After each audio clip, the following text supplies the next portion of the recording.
You see, chosen one, you probably came from a household. You probably came from an upbringing where you saw lots of chaos around you.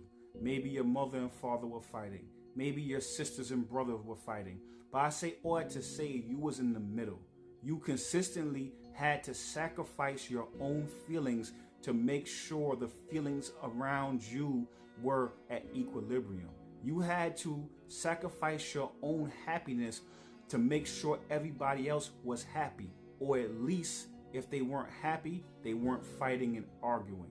So because you had to sacrifice yourself so much, when you deal with people like this, when you deal with energy vampires, they see that wound in you and they exploit it because they don't want to change. What they want is an enabler. They want someone to enable them to continue on the bad behavior and the bad path that they were going upon. So now once you start to apply love to yourself and you start to give that love inward, you start creating boundaries.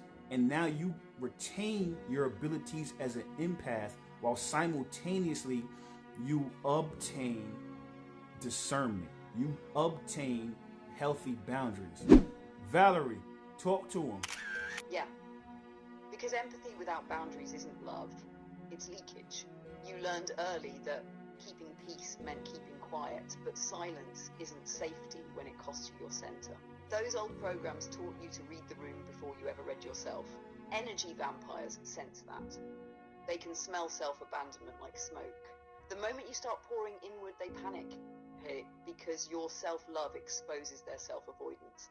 But that's the evolution. When compassion meets clarity, you stop absorbing other people's storms. You start reflecting them. You become the calm that chaos can't penetrate. That's when empathy turns from survival into strength.